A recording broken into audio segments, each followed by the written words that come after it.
I've gotten some questions from people asking me where I get my military gear, and the truth is, I don't own any of it. All the gear from my films is owned by my two really good friends, Santiago Martinez and Zach Carroll. So, I thought I'd make a video going more in depth on that. I'd like to point out beforehand that this video is going to be a very broad overview. So, if you have any questions specifically about what I'm talking about, I'm going to provide several links down in the description. Zach has a large variety of military memorabilia. Everything from like more modern Afghanistan, Iraq gear to World War II dated 1944 stuff. So these are three of his more nicer guns. M16A1A2, used in Vietnam. Modified clip. Just had to cut it down a little bit. We have a bullet in there. Just thanks to my boy Santiago. This is my M4.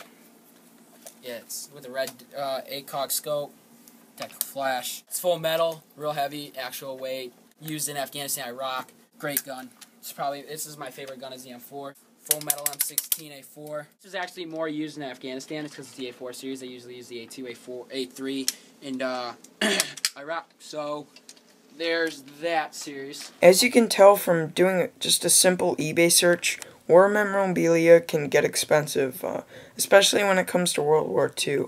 Zach and Santiago have been collecting their gear over time, and they also sell and trade things as they go, so that helps. Zach also has a pretty good World War II paratrooper impression, which he showed me. What up? It's the Wonder Man here.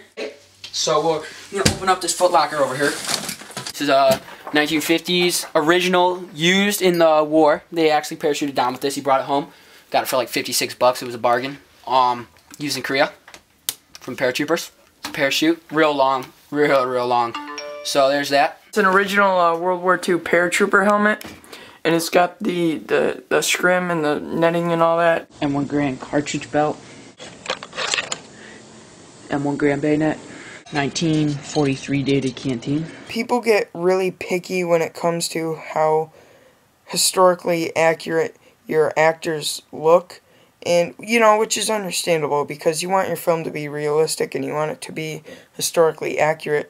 So just always be sure to do your research and to plan ahead. Connor here was in To Hell and Back 12-minute version. That was Anthony's movie. He was in all of our old movies, but he doesn't really do it anymore.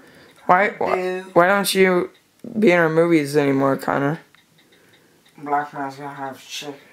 Zach created a Facebook page in honor of the veterans, and I'll post a link to it below, but there he posts like famous historical photos, famous quotes, and he gives updates on his preparation for the Army. So it's a really cool page, and it began to attract some local attention, and he actually landed an interview with our local news station, which was super cool, and I'll post a link to that interview below. So I think that just about wraps it up for this video. Again, I know it was super broad and not as specific, but who knows, maybe I'll get back to it in the future. Thank you very much for watching, liking, commenting, and subscribing and all that, and I'll see you next time.